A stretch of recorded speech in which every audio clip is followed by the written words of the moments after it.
बुखारी शरीफ में कि जिस वक़्त हमारे आका सल्लल्लाहु अलैहि वसल्लम पहली वहज के बाद वापस घर आए तो सैयदा खदीजातुल कुबरा रदी अल्लाह ताला अन्हा आपने रसूल पाक सल्लल्लाहु अलैहि वसल्लम के साथ जो गुफ्तगू में अपने जज्बात का इजहार किया वो सिफतें भी पढ़े।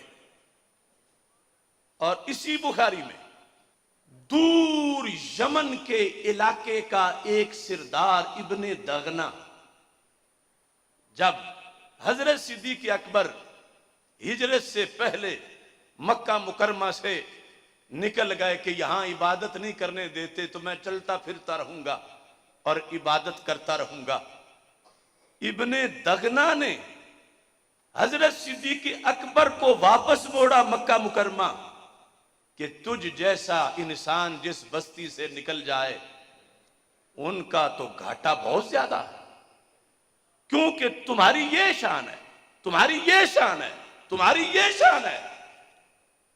अजीब इत्तिफाक है, रब ने महबूब के लिए कैसा मुहिब चुना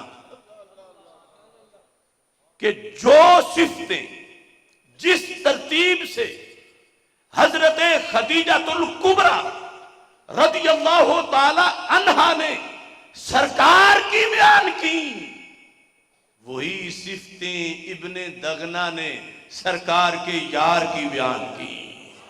इन्नका लतासिलुर रहमा, आप सिला रहमी फरमाते हो, व तहमिलुल कल्ला, और तुम मुश्किल कुशा हो, लोगों के बोझ उठाते हो।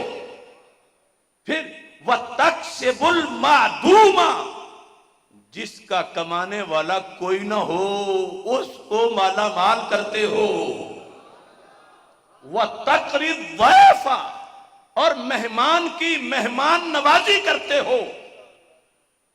व तुईनु अला नवाइबिल हक, कुदरती आफात आ जाएं, हंगामी हालात में लोगों के मददगार बनते हो।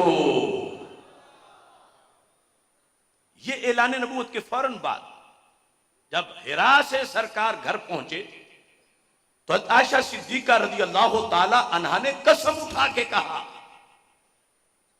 अब इसमें मेहमान नवाजी में भी माल खर्च होता है, नादार को नवाजने में भी माल खर्च होता है,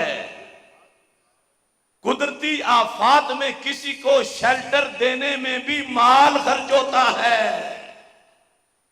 कुर्बान जाएं खमीरे सिद्दीक अकबर पे, जमीरे सिद्दीक अकबर पे, मसाजे सिद्दीक अकबर पे कि हजरत सिद्दीक अकबर रज़ी अल्लाह ताला अन्हो आपके लिहाज से जब इब्ने दगना ने आपको वापस लौटाया, दगना के वो अल्फाज मौजूद हैं और इत्तिफाक इस तरह है कि उसी तरतीब से है जो तरतीब हजरत खदीजातुल कुबरा रज़ी अल्लाह ताला अन्हा ने रसूल पाक सल्लल्लाहु अलैहि वसल्लम के लिहाज से बयान की। कहा इब्ने दगना ने, हालांकि वो कहां यमन में रहता है और ये मक्का मुकरमा में है, लेकिन इनकी किस कदर पॉपुलैरिटी थी और कहां कहां तक सरदार इनके कमाल को जानते थे। इब्ने दगना ने कहा इन्नका ला तक्सिबुल मादूमा व तकरिद दैफा व तहमिलुल कल्ला व तुईनु अला नवाइबिल हक। अबू बकर तुम तो वो हो जिसके पास कुछ ना हो उसे माला माल करते हो, तुम मेहमान नवाजी करते हो। अबू बकर तुम बेसहारों का सहारा बनते हो और अल्लाह ने तुम्हें यह शान दी है कि जब आफात आती है तो तुम इस सिलसिला में लोगों की पनागाह बन जाते हो।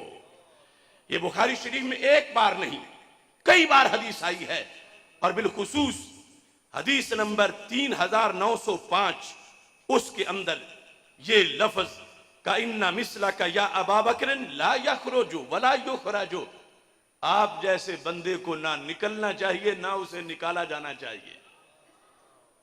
क्यों? इन्ना का तक्सिबुल मादूम व तसिलुर रहम व तहमिलुल कल व तकरिद दैफ व तुईनु अला नवाइबिल हक। अब हम ये नहीं कहते कि हू बहु सिफ्त हैं तो वो बकर सिद्दीक माज़अल्लाह बराबर हैं सरकार के, नहीं। कोई गैर नबी, ये तो सरकार है, कोई गैर नबी किसी भी नबी के बराबर नहीं हो सकता। बढ़ना तो बाद की बात है। हम कहेंगे रब ने महबूब के रंग में शुरू से ही अबू बकर को रंगा हुआ था। असल सरकार है, सरकार की सिफ्तें इसालतन है और अबू बकर सिद्दीक की नियाबतन है। रसूल पाक सल्लल्लाहु अलैहि वसल्लम के लिए रब ने विलादत के वक्त ही सिद्दीक अकबर को इन सिफ्तों का जामे बनाया कि जिनके लिए इन्होंने ऐलान नबूवत से पहले भी यारी निभानी है, तो फिर रब को पता है ना कि रफीक का रफीक कैसा होना चाहिए। यह है इनफिरादियत, और इस इनफिरादियत में भी यह बता दिया गया कि जो कुरान उतरने से पहले यूं माल देते थे, इतना खर्च करते थे, जिनकी इब्ने दगना तक पहुंची हुई थी राहे हक में देने की आदत, लिहाजा जब रब ने और तज़किया कर दिया तो फिर किस कदर वो बेलौस होंगे।